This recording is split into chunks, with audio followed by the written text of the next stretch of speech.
Halo semuanya, perkenalkan nama saya Ramanda Oliza dengan NIM 223304020870. Di sini saya akan menjelaskan secara singkat mengenai topik-topik yang ada di manajemen operasional. Simak video berikut ini ya. Terima kasih. Oke, pertama-tama di sini yang saya jelaskan adalah materi pertama, yaitu manajemen operasional. Manajemen operasional adalah pengelolaan kegiatan produksi dan operasional suatu perusahaan untuk mencapai efisiensi dan produktivitasnya. Adapun fungsi utamanya yaitu yang pertama perencanaan, pengorganisasian, pelaksanaan, dan pengendalian proses-proses.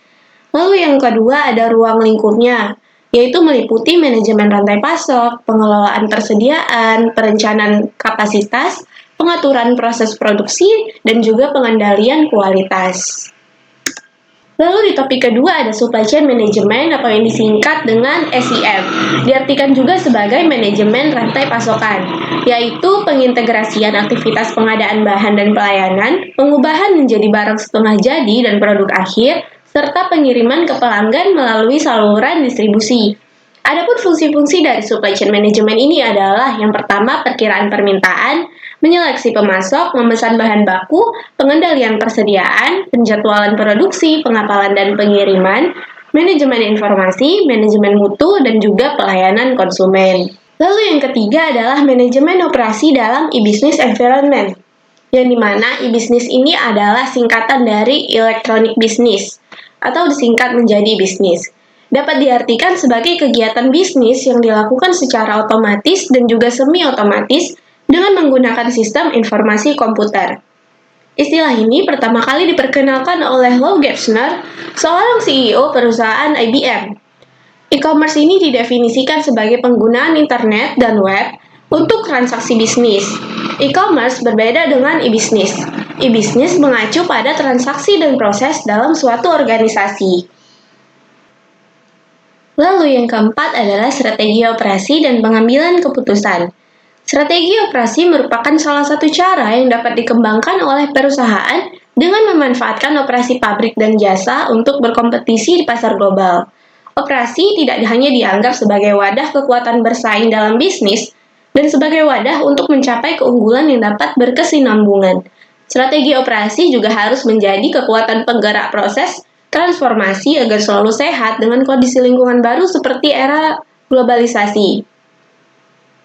Nah, adapun untuk melakukan perumusan strategi perusahaan dibagi menjadi 4 langkah. Yang pertama adalah menganalisis situasi, yang kedua menentukan strategi perusahaan, yang ketiga menyediakan pertanyaan strategi perusahaan, dan yang terakhir adalah menentukan orientasi strategi dari perusahaan.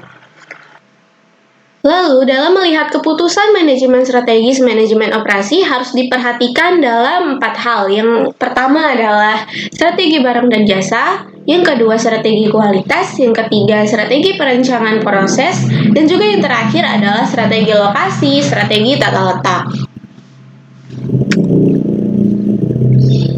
Lalu yang kelima adalah desain produk dan jasa, yang dimana desain produk ini merupakan proses menciptakan produk baru yang akan dijual oleh perusahaan untuk pelanggannya. Sebuah konsep yang sangat luas, pada dasarnya generasi dan pengembangan ide-ide yang efektif dan efisien melalui proses yang mengarah ke produk-produk baru. Salah satu strategi produk adalah membangun kemampuan tertentu dalam kustomisasi keluarga produk atau jasa yang sudah ada. Adapun desain jasa yaitu merupakan tantangan karena pada umumnya merupakan karakteristik yang unik. Salah satu alasan kenapa produktivitas dalam jasa begitu rendah adalah karena baik desain dan pengantaran produk jasa memasukkan adanya interaksi pelanggan. Pelanggan dapat berpartisipasi dalam desain jasa. Sebagian besar biaya dan kualitas sebuah jasa ditetapkan pada tahap desain, dan sejumlah teknik dapat mengurangi biaya dan meningkatkan produk. Adapun faktor yang memenuhi dari desain produk dan jasa yaitu yang pertama biaya, yang kedua mutu, yang ketiga time to market, yang keempat kepuasan konsumen, dan yang terakhir adalah keunggulan kompetitif. Lalu adapun tujuan dari desain dan produk jasa ini adalah yang pertama keputusan konsumen, yang kedua memahami apa yang diinginkan konsumen, yang ketiga fungsi produk atau jasa, dan yang keempat adalah mengurangi perawatan atau jasa. Selanjutnya di topik ke-6 adalah peramalan dalam manajemen operasional, yang dimana peramalan atau forecasting adalah seni dan ilmu memprediksi peristiwa-peristiwa yang akan terjadi dengan menggunakan data historis dan memproyeksikannya ke masa depan dengan beberapa bentuk model matematis. Menurut Ginting pada tahun 2007, fungsi perkiraan atau forecasting terlihat pada saat pengambilan keputusan. Keputusan yang baik adalah keputusan yang didasarkan atas pertimbangan apa yang akan terjadi pada waktu keputusan itu dilaksanakan. Nah, di sini ada jenis-jenis peramalan. Yang pertama yang perlu diketahui adalah perkiraan berdasarkan waktu. Yang kedua, perkiraan berdasarkan fungsi dan perencanaan operasi masa depan. Lalu yang ketiga, perkiraan berdasarkan jenis data yang disusun. Dan yang terakhir adalah perkiraan berdasarkan sifat penyusunannya. Selanjutnya, topik yang terakhir adalah peramalan dalam manajemen operasional, yang dimana ini adalah lanjutan dari topik sebelumnya. Di sini kita akan membahas mengenai lanjutan yaitu metode kualitatif. Pada umumnya bersifat subjektif, dipengaruhi oleh intuisi, emosi, pendidikan, dan pengalaman seseorang. Nah, karena itu hasil peramalan dari satu orang dengan orang lain dapat berbeda.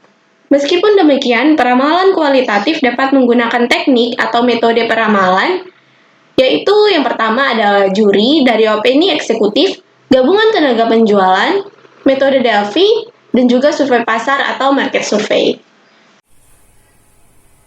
Nah, jadi itu dia penjelasan-penjelasan singkat mengenai materi-materi terkait dengan manajemen operasional.